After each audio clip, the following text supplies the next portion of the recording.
Hey guys, so as you may know, Sony has released a new smartphone line at IFA 2017 2 weeks ago. I could now test the Sony Xperia XZ1 since the release, and I think now it's time to bring you guys the full review. So let's go.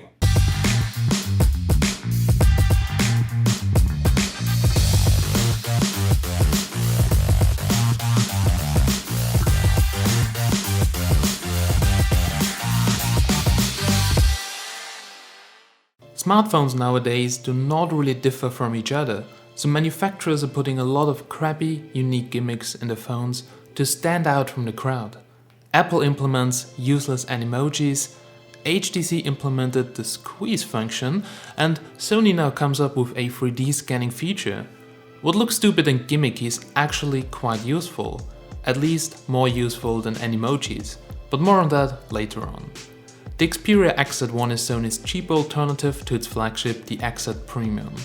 It comes with a full HD 5.2-inch display, 4GB of RAM, a Snapdragon 835 and 64GB of onboard storage. There is a 19-megapixel camera with motion eye technology on the back, which supports 3D scanning, and it runs Android 8.0 Oreo out of the box. This video should not be a rant on the design. We all know that it's not a fancy edge-to-edge display or infinity display, so I'll try to keep my opinion out of it. Anyway, I like the loop surface design, which incorporates a metal unibody chassis and a Gorilla Glass 5 front. The materials feel absolutely premium and the build quality is amazing and it feels really good in my hands. So if you want to try it for yourself, try it, it feels really good. However, Gorilla Glass 5 should be really scratch resistant, but without a screen protector I already got a huge scratch at the bottom. No clue where it came from, but I took care of the phone, so better use a screen protector from the beginning. The phone comes with a headphone jack, a Type-C port, superb sounding front-firing dual speakers, and the Sony typical fingerprint scanner in the power button on the right hand side. New are also Sony's antenna loop breakouts that should improve the reception. I had always a bit of connectivity issues with my Sony Xperia X Compact, but right now with the XZ1, reception is just perfect. On the left there's also a SIM card and a microSD card tray to extend your internal memory. The Sony Xperia XZ1 is also IP65 or 68 certified, meaning it's fully dust and water resistant. Take that, Apple. And for me its only flaw is the design. It's still quite huge compared to my LG G6 with just a smaller battery, only a single camera and bezels like what the f***. So seriously Sony, if you can't change your design until the next release, you will probably lose a lot of your customers. The 1080p display doesn't look as sharp as the one in the XZ Premium, but honestly, Sony's HDR displays are looking just awesome. Great natural colors, not so oversaturated like on OLEDs, and they're very bright, even though on the paper way less nits than the S8 or Note 8, but trust me, in reality the display looks awesome.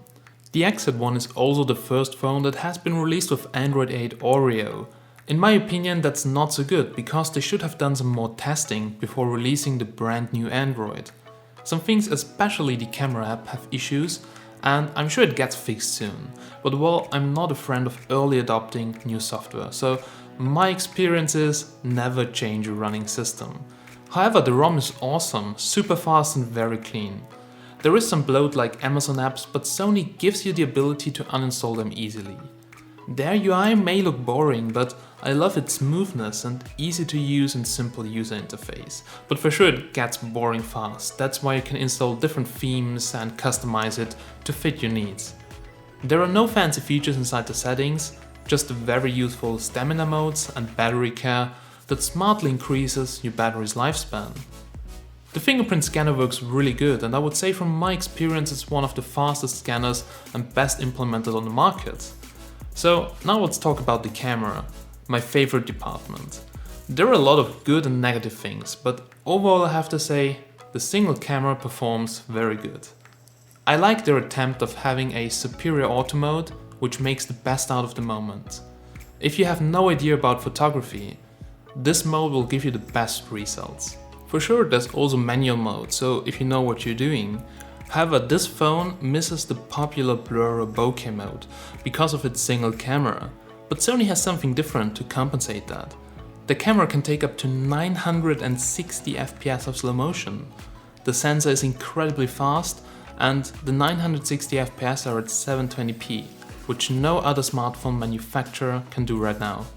You can capture 6 seconds of slow motion, which are basically just 0.2 seconds of recording, so it's sometimes very hard to find the correct spot.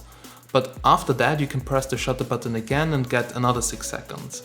And when I tried to capture that slow motion clip with the match, it was so hard to get the slow motion point correctly when the match lights up.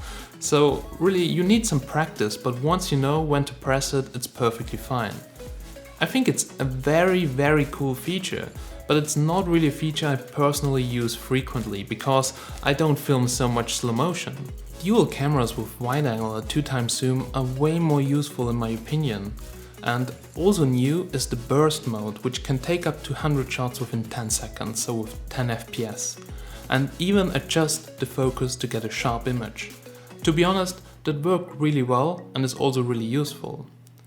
The image quality is very good, definitely better than on my LG G6, and also low light is impressive, since their sensor handles high ISO like, yeah, no big deal. Images compared to my G6 look so clean and not noisy at all, but still the camera is not the best on the market, which is kinda sad because, you know, Sony produces sensors for a lot of other manufacturers. It can also record up to 4K 30 FPS with the H.265 codec and has stabilization, but there is something wrong with it in low light as the exposure is way too dark in 4K, and also the app is sometimes kinda slow, so as I said before, they should probably work on the software a little bit more. So now, here are some video samples. So guys, there we go. Here's a quick rear camera 4K test on the Sony Xperia XZ1.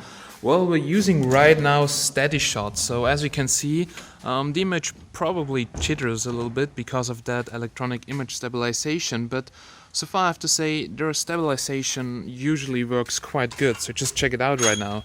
It's kind of bad that we have such a rainy day. Actually, the last week was totally rainy, so probably the colors won't really pop. There's not a lot of light, but as you can see, exposure adjustment looks quite fine. So regarding the details, it looks very detailed right now on the screen, but just check it out for yourself. Also here, as you can see, dynamic range is really quite okay, but as I've told you, lighting conditions right now are really kind of bad. So well, I will now just quickly deactivate steady shot, and also I'm recording right now with the H.264 codec because I tried with the H.265, but it's not going to work with my editing software, which is Adobe Premiere. For some reason it can't handle the footage. Alright guys, so here's a quick front-facing camera video test on the XZ1, testing it currently with the low sun, as you can see right over here, and it shows basically backlight portrait on the screen and adjusts the light pretty good. So cheap phones which I've tested, they would just show some random white super exposed picture, but here it looks quite okay even though the sunlight comes in directly from here. All in all, it's cropped in a lot, so it's not that wide angle anymore as in picture mode, and it's recording right now with full HD. And just check the stabilization, so I'm now holding it with two hands, so that looks kind of stable. So far with normal lighting conditions, as you can see, so still exposure, if you have backlight from there, well, not super perfect, but I would say like most front-facing cameras. All in all, also listen to the audio quality, so to the microphone, and yeah, colors look pretty okay. As you can see, details down the background, so it doesn't look too bad on the XZ1. Their new 3D creation technology, which has been made possible by the new Motion Eye technology sensor, is fun to use and works extremely good. I scanned the face and head of my mother and it looked really fine, but it was also kinda tricky. So you can also scan other objects and render funny GIFs or use the object file to do 3D prints, which will probably be a funny Christmas gift. However, you need plenty of light to get a good scan, so if the light conditions are not good, your scan also won't have good quality. And also you need some practice and a lot of filling afterwards. But the app makes many cool things possible, like also using your scan in Sony's AR tool to make funny clips or even wallpapers with it. One last thing I want to talk about is the predictive capture. Basically, the phone detects face movement when you start to smile and it will take pictures even before you press the shutter. I mean, it's really cool, it gives you some extra safety, but however, if you also move the phone or if the subject is kind of moving, not even starting to smile, so just here when my cat started to move, it will also take pictures.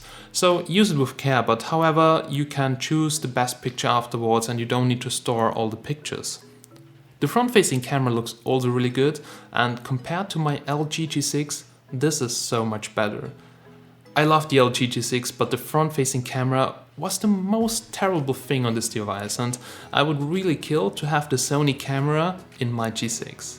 The battery is the non-flagship aspect of the Sony Xperia XZ1, reducing in size from its predecessor to 2700 mAh. However, I still get a day of usage with around 60% screen brightness, but it really comes down to your usage.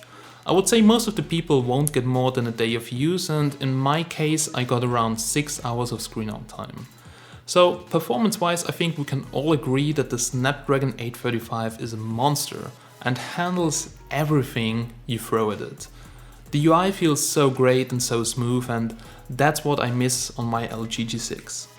So connectivity-wise, it's also great, good reception, great Wi-Fi, and a strong and fast GPS signal. So overall, this phone is great, if there wouldn't be this boring design, which nobody seems to love.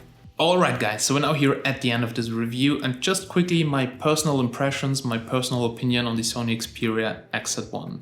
So to be honest, the overall package, so the overall quality, everything in the smartphone just feels very good, and I would so take this over an iPhone X.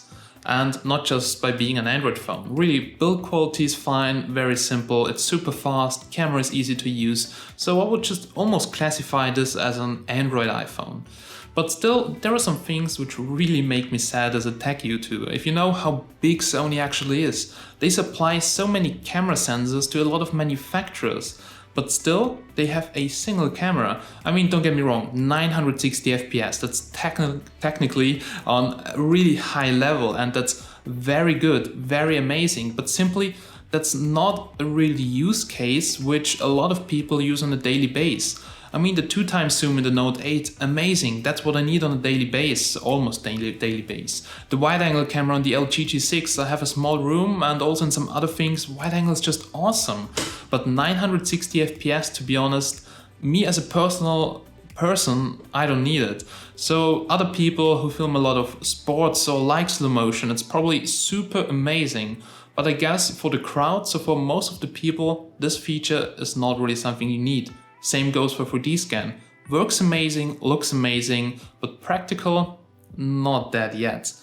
Then also the, the design. So still we have the chocolate bar design, and I think Sony can't go back anymore. I mean, the phone feels absolutely nice built, but still the design is so 2014, 2013, I don't know.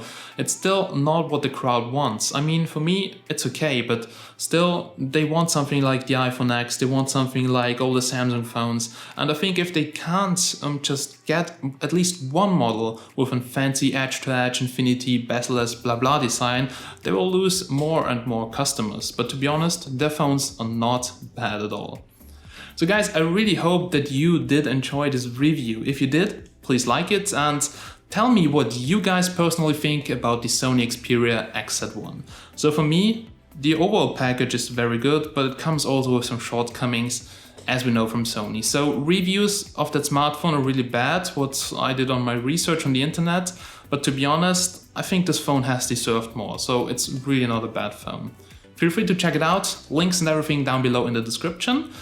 If you like this video, please like it, and if you want to see more, please subscribe right now. Thanks for watching guys, have a nice day, and I'll catch you in the next one. Bye.